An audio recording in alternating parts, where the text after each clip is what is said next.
Australia or Canada? India or Singapore?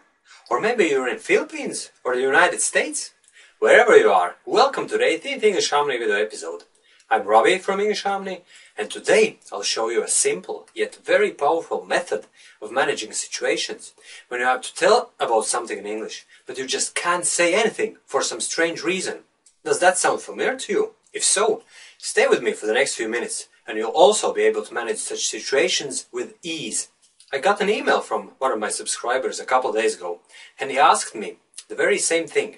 Why sometimes, when we're required to say something, we experience this inability to say anything? He brought up an example of his English teacher telling him to tell about a topic called money.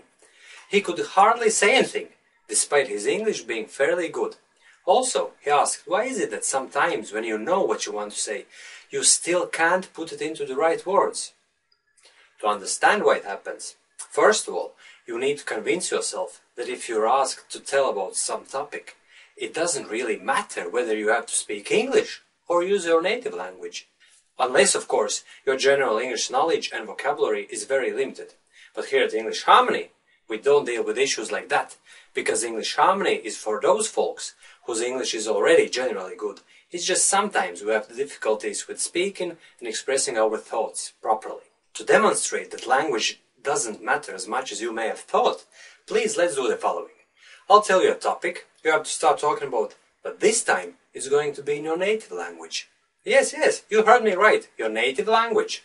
Okay, let's get started. You have no time for consideration, you have to start talking right away. So your topic is life. Come on, start telling about life in your native language.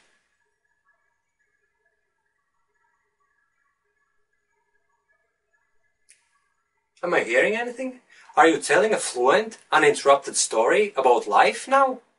I think the chances are that you are struggling to come up with a nice story about life despite being absolutely fluent in your native tongue. Are you surprised? Well, I'm not.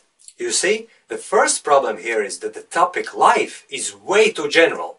There's 100 things you could be telling about life, starting from how life on the earth began and ending with your own personal life.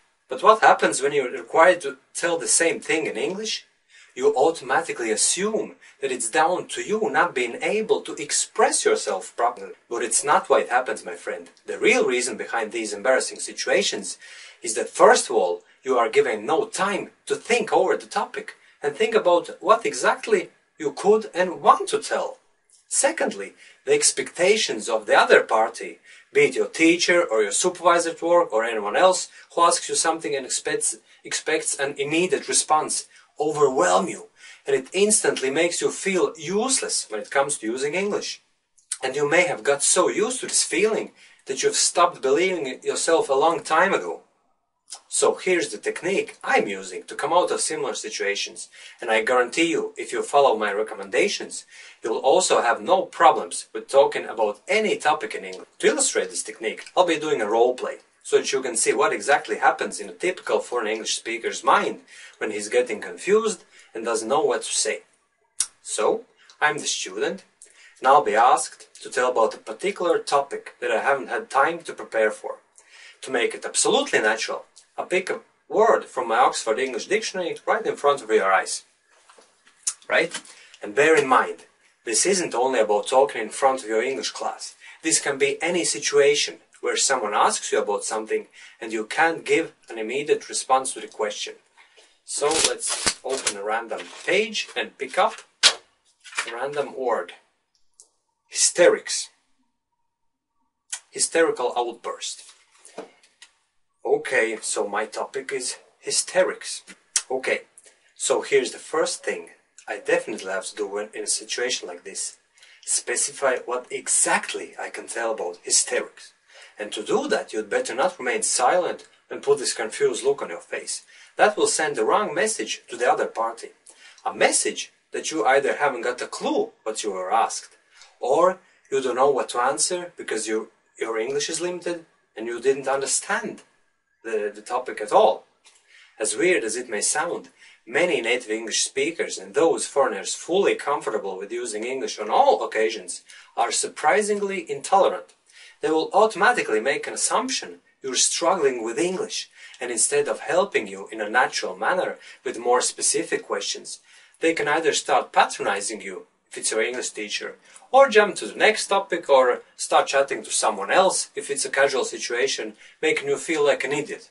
So to specify what exactly you can start telling about the topic, you need to respond immediately with a phrase like, well, what can I tell about hysterics? Or, hysterics is a very big concept. Let's specify what exactly you want to hear about hysterics. Or, well, there's so much to tell about hysterics that I'm not really sure what exactly you want to hear. Next thing, start listing several subtopics to the main topic, so that you can get the story going. And very important, no matter how simple your speech sounds to yourself, it's already beginning to a normal story or conversation. It's 100 times better than standing and telling nothing. So remember this, there's nothing too simple you can tell, whether it's your English teacher or coworker or whoever else. So in my case, with the topic about hysterics, I could be telling the following things. Okay, hysterics. That's an outburst of anger. That's when a person becomes very enraged with something, very angry, and he starts either shouting or crying or laughing uncontrollably, right? So we could be talking about mental health in this regard. We could be discussing people's emotions, the role of emotions in people's lives, and especially the very extreme emotions, how we deal with them, how we as humans, how we cope with situations when we are extremely stressed, and how our body natural response works in this case. We could be also talking about anger as such, because hysterics, that has to do with anger, most likely, not with joy, right? So hysterics is about becoming easily irritable and angry, so I could be talking about how to stay calm and the role of meditation in our lives, actually. So whatever the occasion, you don't have to try to encompass the whole subject you want to talk about, be it an English lesson or other conversation with an English-speaking person.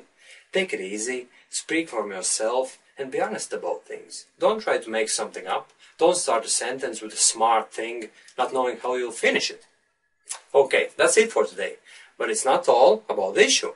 In a few days' time, I'll release another video episode where you'll find out about 2 powerful tips of this speech management technique. And I'll also tell you how to manage more casual conversations. Stay tuned, and thanks for staying with me. See you soon.